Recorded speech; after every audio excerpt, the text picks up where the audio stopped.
കഴിഞ്ഞ തവണ യു.ഡി.എഫിൻ്റെ പ്രതിപക്ഷ നേതാവായിരുന്നു രമേശ് ചെന്നിത്തല.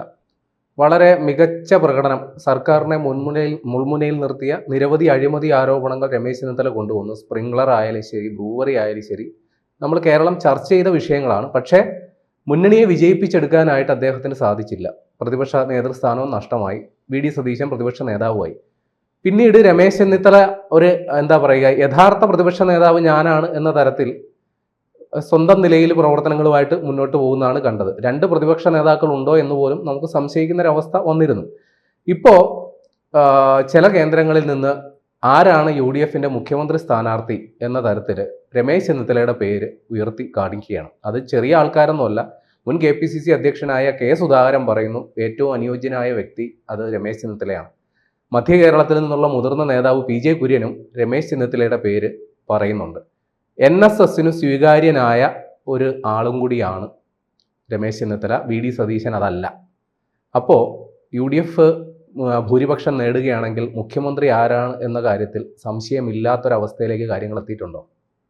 അല്ല, ഇപ്പം CPM-കാർ സന്തോഷിക്കുകയാണ്. കാരണം എല്ലാവരും ചെന്നിത്തലയുടെ പേരാണല്ലോ ഉയർത്തിക്കാട്ടുന്നത്.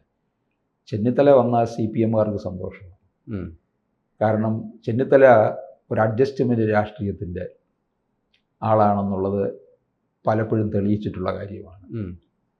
പിന്നെ വി.ഡി. സതീശൻ പ്രതിപക്ഷ നേതാവായി കഴിഞ്ഞ ആ സമയം മുതൽ ഇങ്ങോട്ട് സതീശൻ വാർത്താ സമ്മേളനം വിളിച്ചു അറിയിപ്പ് കൊടുക്കുന്നത് വന്നു കഴിയുമ്പോൾ അതിന് തൊട്ടു മുമ്പ് ചെന്നിത്തല ഇതങ്ങ് വിളമ്പിക്കഴിയും. ശരിക്കും പ്രതിപക്ഷ നേതാവ് ഞാനാണ്. അതെ, രണ്ട് പ്രതിപക്ഷ നേതാക്കന്മാർ ഉണ്ടായി. അത് ചെന്നിത്തലയോടെ കാണിച്ച ഒരു വലിയ ഇതല്ലേ. കാരണം 21 പരാജയം ഉണ്ടായി. 21 പരാജയം എങ്ങനെ സംഭവിച്ചു എന്നുള്ളത് എന്താ ഇവർ വിലയിരുത്താത്തത് അല്ലേ? പിന്നെ ദുരിതകാലമൊക്കെ പിണറായിക്ക് അനുകൂലമായിട്ട് വന്നു എന്നുള്ളതാണ്. കിറ്റ് അതിനകത്ത് ഇവർക്ക് കുഴപ്പം പറ്റുന്നത് കേന്ദ്രത്തിൽ നിന്നുള്ള പല വിഹിതവും ഇങ്ങോട്ടേക്ക് കിട്ടിയപ്പോൾ ഇത് പിന്നെ ഒന്നും വിളിച്ചു പറയത്തില്ലല്ലോ. ഇത് കേന്ദ്ര വിഹിതമാണ് എന്ന് പറയത്തില്ല. കേന്ദ്ര വിഹിതമാണെന്ന് പറയുമ്പോൾ ഇവിടുത്തെ CPM-കാർ നേരെ എന്ത് ചെയ്യും? പിന്നെ യെച്ചൂരി വഴി സോണിയാഗാന്ധിക്ക് വിവരം ധരിപ്പിക്കും. കോൺഗ്രസ്സുകാരിങ്ങനെ പറയുന്നു. അതോടുകൂടി അവരുടെ വാമുടി കിട്ടും. അപ്പോൾ കേന്ദ്ര വിഹിതം എടുത്താണ് കൊടുക്കുന്നതെന്ന് ഏവർക്കും അറിയാവുന്ന കാര്യം തന്നെയാണ്. പിന്നെ ഈ നമ്മുടെ പെരുന്നയിലെ പോപ്പ് ആഗ്രഹിക്കുന്നത് പിന്നെ ചെന്നിത്തല നായരെ കിട്ടണമെന്നുള്ളതായിരിക്കും അല്ലേ? താക്കോൽ സ്ഥാനം പഴയ അതെ. വി.ഡി. സതീശൻ തിണ്ണ നിരങ്ങാൻ പോകുന്ന ആളല്ലല്ലോ. പക്ഷെ തിണ്ണ നിരങ്ങിട്ടെടുത്ത് നിരങ്ങുകയും ചെയ്യുന്നുണ്ട്. അത് വേറെ കാര്യം. അതുകൊണ്ടൊക്കെയാണ് പിന്നെ വി.ഡി. സതീശനെ പറവൂരിൽ നേരിടും എന്നൊക്കെ പറഞ്ഞ് നമ്മുടെ വെള്ളാപ്പള്ളി വീമ്പിളക്കി ഒക്കെ ചെയ്തിട്ടുണ്ട്. അതെ, എന്ത് സംഭവിക്കുമെന്ന് അറിയത്തില്ല. CPI പിന്നെ കയ്പമംഗലത്തു നിന്ന് ഉള്ള സ്ഥാനാർത്ഥിയാണ് പറവൂരിൽ കൊണ്ടുവന്ന് ഇറക്കിയിരിക്കുന്നത്. എന്താ ടെൻസണോ CPI ആണ്. ടൈസൺ ടൈസൺ അപ്പോൾ എന്തായാലും അവിടെ ശക്തമായ ഒരു മത്സരമാണ്. പക്ഷെ അവിടെ ഒന്നും തൊട്ട് കളിക്കാൻ പറ്റത്തൊന്നുമില്ല.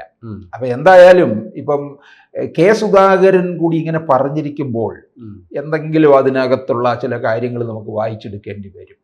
കാരണം സുധാകരൻ ഒരു വലിയ പോര് കഴിഞ്ഞിട്ടിരിക്കുന്ന ആളാണ്. അതെ. അപ്പോൾ ഇതിപ്പം ഇവിടെ പറയിപ്പിക്കുന്നതാണോ എന്നുള്ളൊരു സംശയം വരും. അല്ല, ഇപ്പോൾ ഈ സ്ഥാനാർത്ഥി നിർണയ ചർച്ചകൾ വന്നതിന് ശേഷം ഈ സ്ഥാനാർത്ഥി ലിസ്റ്റ് പരിശോധിക്കുമ്പോൾ ഏറിയ പങ്കും KC വേണുഗോപാൽ അനുകൂലികളാണ് സ്ഥാനാർത്ഥികളായിട്ട് വന്നേക്കുന്നത്. പഴയ വിശാല ഗ്രൂപ്പ് ഇല്ല. ഇപ്പോൾ ചെന്നിത്തല അനുകൂലികൾ മാത്രമാണ്. അവർക്ക് വലിയ പരിക്കില്ലാത്ത പരിഗണന കിട്ടി. പഴയ A ഗ്രൂപ്പിനും വലിയ പരിഗണന കിട്ടി. സതീശൻ ഗ്രൂപ്പിനും തട്ടുകേടില്ലാത്ത, എന്നാൽ ഇവരെ കമ്പയർ ചെയ്ത് നോക്കുമ്പോൾ സതീശൻ ഗ്രൂപ്പിനും വലിയ ഒരു മുന്തിയ പരിഗണന എന്ന് പറയാനും പറ്റില്ല. KC വേണുഗോപാലാണ് സ്ഥാനാർത്ഥി പട്ടികയിൽ. KC വേണുഗോപാൽ ഭക്ത സംഘമാണ് കൂടുതലും ഉള്ളത്. അങ്ങനെ ഇരിക്കുമ്പോൾ ചെന്നിത്തലയെ ഉയർത്തി കാട്ടുന്നത് കൊണ്ട് പ്രയോജനം ഉണ്ടാവുമോ? ഈ നല്ല നായന്മാരുടെ പിന്തുണ ആർജിക്കുക എന്നുള്ളതാണോ അതിനകത്ത് വരാൻ പോകുന്നത്? പക്ഷെ ജനത്തിനിപ്പം ഈ ഒരു പ്രശ്നം കൊണ്ട് കോൺഗ്രസിൽ നിന്ന് അല്പം മാറി നിൽക്കുമെന്ന് സംശയമുണ്ട്. കാരണം ഇപ്പോൾ സീറ്റിനെ ചൊല്ലി ഉണ്ടായ തർക്കം, ഇനി ഇവര് മുഖ്യമന്ത്രി സ്ഥാനത്തിനകത്ത് വൻ കലഹം ഇവിടെ നടക്കുമെന്നുള്ളത് വ്യക്തമാണ്. അങ്ങനെ വന്നതുകൊണ്ട് ഇവർക്കതൊരു തിരിച്ചടിയായി ഇപ്പം മാറും.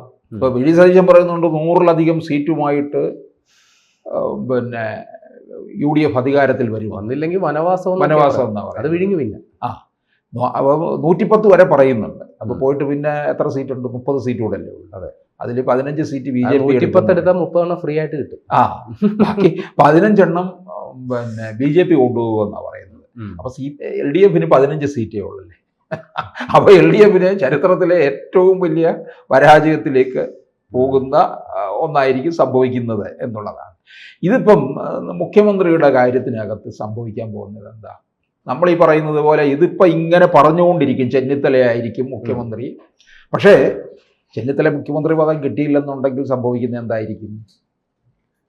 ഇത് ഇപ്പോൾ കോൺഗ്രസ് അധികാരത്തിൽ വന്നില്ലെങ്കിൽ പിന്നിനി എന്താണ്? 2031 2031 ആകുമ്പോഴത്തേക്കും ചെന്നിത്തലയുടെ പ്രായം എത്രയാകും? അതുകൊണ്ടല്ല, ഈ സാധാരണഗതിയിൽ ഒരു സംഘടനാ സംവിധാനം വെച്ച് നോക്കുമ്പോൾ ചെന്നിത്തല ഈ ഒരു പദവി അർഹിക്കുന്നുണ്ടല്ലോ. ഇപ്പോൾ VD സതീശനേക്കാളും അല്ലെങ്കിൽ KC വേണുഗോപാലിനേക്കാൾ സീനിയോറിറ്റി നോക്കുമ്പോൾ അദ്ദേഹമാണ്. സംസ്ഥാന രാഷ്ട്രീയത്തിൽ ഇവരെക്കാൾ കൂടുതൽ പ്രവർത്തന പാരമ്പര്യവും മുൻപ് പ്രതിപക്ഷ നേതാവ് ആയിരുന്നു. അപ്പോൾ സാധാരണഗതിയിൽ അടുത്ത പടി മുഖ്യമന്ത്രി പദവി. അപ്പോൾ ചെന്നിത്തലയ്ക്ക് അർഹമായ പരിഗണന അദ്ദേഹത്തിൻ്റെ ഈ രാഷ്ട്രീയ ജീവിതത്തെ ഒരുപക്ഷെ ഇതിന് ശേഷം ഇനി ഒരു അവസരം ഇനി ഇല്ല. അപ്പോൾ ആ ഒരു പരിഗണന വാസ്തവത്തിൽ കൊടുക്കേണ്ടതല്ലേ? അർഹിക്കുന്ന ഒരു കാര്യം തന്നെയാണല്ലോ ഇവർ ഉന്നയിക്കുന്നത്.